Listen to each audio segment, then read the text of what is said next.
G'day YouTube, Warbles Not A Lot here. Hopefully this is going to be first Moondog for the 13th of September 2015. But look, in terms of the reshuffle, a bit bluer too. in terms of the reshuffle speculation, it is feeding into this image of instability in the government. But it does strike me that if you want a government to be on top of its game, to refresh, to renew, refocus, you do actually have to change the personnel from time to time. I mean, in the UK, every year, about middle in summer, the cameras watch people going in and out of number 10 Downing Street, Yes. getting their marching orders. Well, I mean, that's the way it works. It's normal. It's going to be an interesting week as we head towards that Canning by-election. Thanks to Steph Harmon, Managing Editor of Junkie, Terry Barnes, political consultant, a former Howard advisor, and Jeff Sparrow, writer, editor, commentator. Canning, yes indeed, is very much top of mind. It's top of mind at the First Dog on the Moon Institute as well. Yahoo!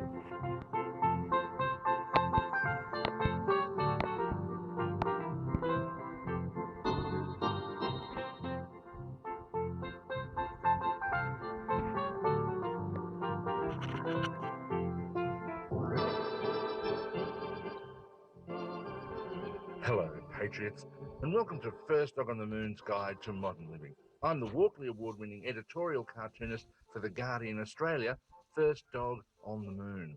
And this week, Canning. The electorate of Canning. They're having a by-election next weekend. Everyone loves a by-election, but what do we actually know about this mysterious electorate? Well, I'll tell you. It's in Western Australia, and it was first colonised by the Portuguese in 1654. However, when they discovered that the beer was terrible, it was abandoned until 1845, when famous racist explorer Ponsonby Flintingsworth Cannington rediscovered it. Now, he burnt the whole thing to the ground to make a gigantic petanque court, but eventually the grass grew back, so they started mining it. This is WA after all. The main tourist attraction to this day, though, is the Big Bull in the main street of Wagerup. That's two petanque balls clinking together. The national food of Canning is hot chips, and the national bird is beer. Its main exports are bauxite-flavoured milk and Chico rolls. So, where is it?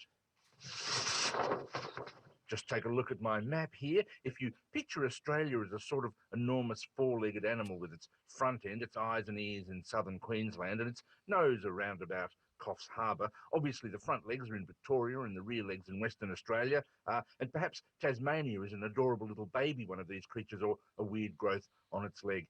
Anyway, the electorate of Canning is right about where this creature's asshole would be. Only geographically, of course. Canning itself is a lovely spot. Or so I'm told. Obviously, I'd never go to Western Australia. Why would anyone do that? There are actual people in Canning, of course, and on the 19th of September, they'll be voting to send a newly minted parliamentarian to the House of Representatives. Yay! So why are we interested? It's because the future of Australia is delicately balanced like a slug on a razor blade.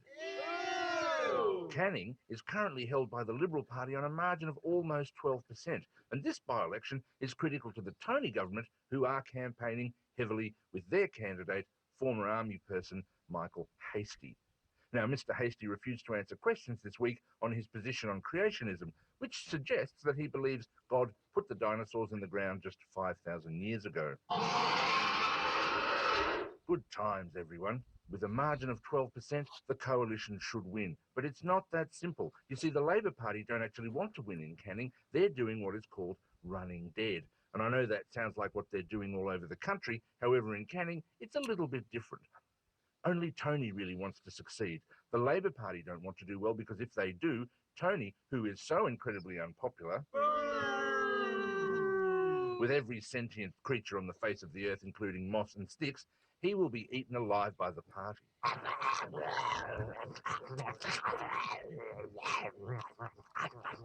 You might think that would be good for the Labor Party. Yay! But no. If the government gets rid of Tony, they'll replace him with Malcolm Turnbull. Yay! Or possibly Scott Morrison. Ew! Anyway, the Labor Party is so terrible, yay, that the only way opposition leader Port Crackling could win an election is if Tony is his opponent. Voters would prefer pretty much anyone else other than Tony and or Spork. If Tony Abbott does well, the rest of the Liberal Party won't get rid of him, and that's good for Labor. And that's why they're running dead. So, will the winner be Prime Minister Tony or Opposition Leader Blunt Fishball? If there's a small swing to Labor, that's good for Tony. That's good for Blob. It's bad for Malcolm. It's bad for democracy and also Australia. And if the Labor Party actually win the seat, Tony's gone by Monday, and even Malcolm could be in trouble. But it's also bad for Bill, bad for democracy and Australia. There are no winners regardless of what happens, except for Mr. Hasty, because he believes that Noah and the Ark is a true story. So welcome to Australian Democracy 2015. This has been First Dog on the Moon for the goddamn hell of it.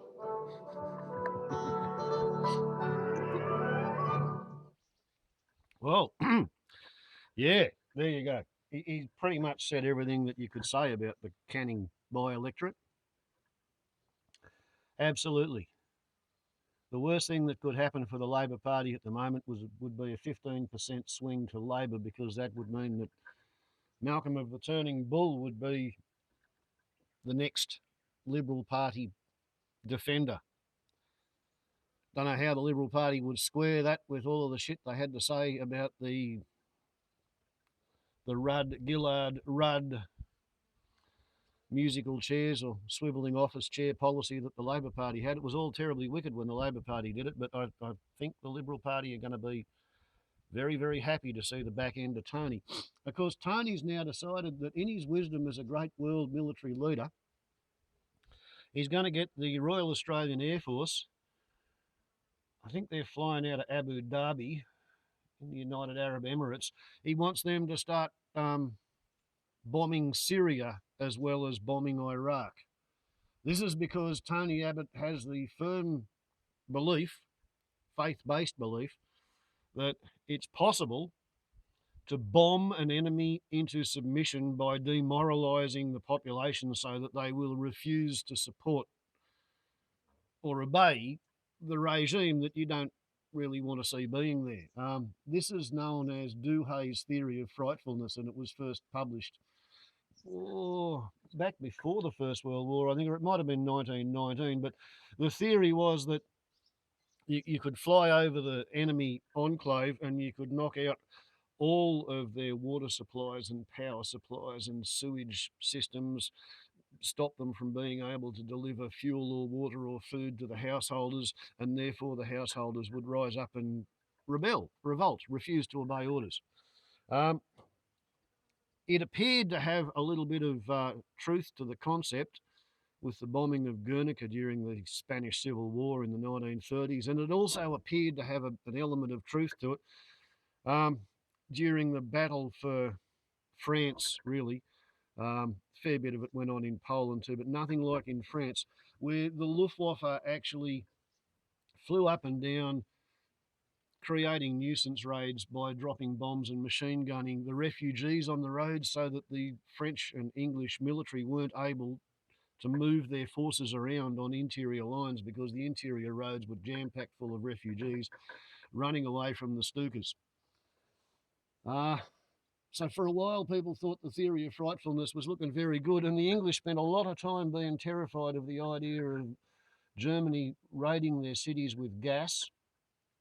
And during the 1930s, everybody had an enormously exaggerated opinion of the effect on civil population of being aerially bombed, pretty much based on the hysterical reaction the English had when the Germans flew Zeppelins and Gotha bombers over England during the First World War.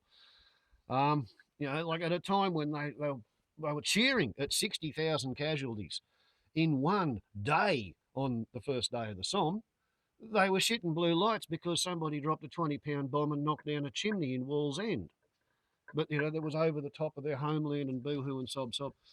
But what it was found during the Battle of Britain, kind of the London Blitz, as it was called, the bombing of Coventry, was that whether you came over day after day after day after day after day and dropped bombs somewhere, or whether you had complicated electronic radio guidance devices so that you could fly over and drop all of your bombs in a very neat little straight line in the middle of Coventry.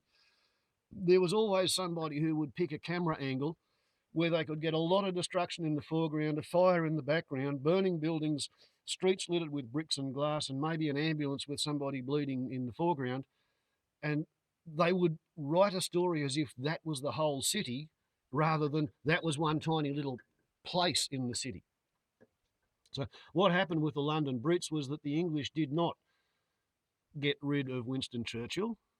They didn't down tools and stop production of war material. They didn't refuse to obey orders and riot in the streets and demand that England pulled out of the war, which was kind of what Adolf Hitler was trying to do. That's what the Luftwaffe were trying to do, because the Kriegsmarine, the German Navy, did not have the ability, and the German merchant fleets didn't have the shipping to be able to actually carry out an invasion across the English Channel unless the English previously surrendered. So they were trying to gonflay the English, to frighten them with overconfidence on the German side. Didn't work. Didn't work. The English just dug in and made more Spitfires. The Germans didn't stop fighting for Hitler when they bombed Berlin flat.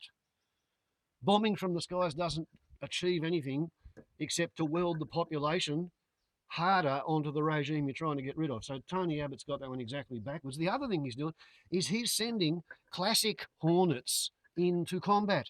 The Americans put a classic Hornet on a stick 20 years ago, and they had 6 or 9 great big ducted fans blowing flight speed airflow past it.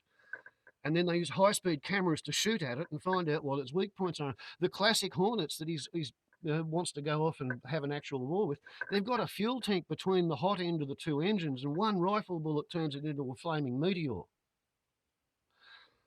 As if that wasn't bad, they've got hydraulically assisted or hydraulically powered elevons. So the elevators work differentially as ailerons to help roll the thing.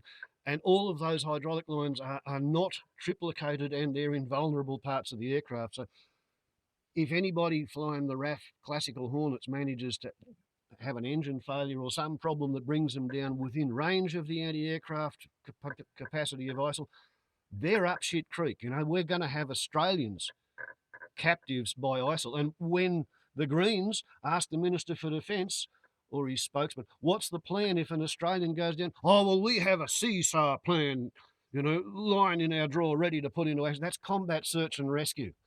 So the answer is, if they shoot down a pilot, we're going to send in helicopters at low level and see how they go at getting shot down. We're going to be like the people who keep going out to rescue the sniper's victim in the middle of the square in just about every Vietnam movie you ever saw. Tony Abbott is a buffhead. He's a bully. He went to Oxford on a scholarship because he could box. They gave him a boxing blue. They gave him a law degree, and he doesn't understand shit from blue lights about law. Doctrine of the separation of the powers. Innocent until proven guilty. Right to silence. Freedom of speech. Freedom of association. Freedom from retroactive laws. He doesn't understand any of that shit. He's just a buffhead and a bully, and he wants to have a war because he thinks a war will make him popular, because it worked for Margaret Thatcher. It didn't work for George H.W. Bush. He only had 1 term as a president, and he had a lovely little war, didn't he? So, yeah. Don't know what's going to happen about all the refugees swarming out of Africa. Maybe they saw the movie, Out of Africa. I had a farm on Africa. Yeah, right. Well, how many Europeans got rich farming Africa, exploiting Africa, mining Africa? Well, now the Africans can't make a living there anymore because the Europeans had the Industrial Revolution, which fucked up the atmosphere, and that's buggered the climate, and now the rains haven't happened and the crops have failed, so all the Africans have run into the cities and they've revolted and defenestrated the government, and now they all want to move to England or Germany or France or Sweden or Denmark or Norway or Holland or Portugal or Spain or somewhere where you can still make a living. That's what they want to do. And I don't see any way that anybody can say no, because people arguing over who owns the title deed of the real estate is like 2 fleas arguing over the dog they both live on, isn't it? Which one owns the dog? Which flea? Everybody's born naked. Which flea owns the dog? So that's how I see this shit fight in Syria. And Tony Abbott's just making it worse. He's bombing Syria to create more refugees. But he stopped the boats. He stopped the boats. Tony Abbott's an arsehole. Warbles on a lot to YouTube. Ciao.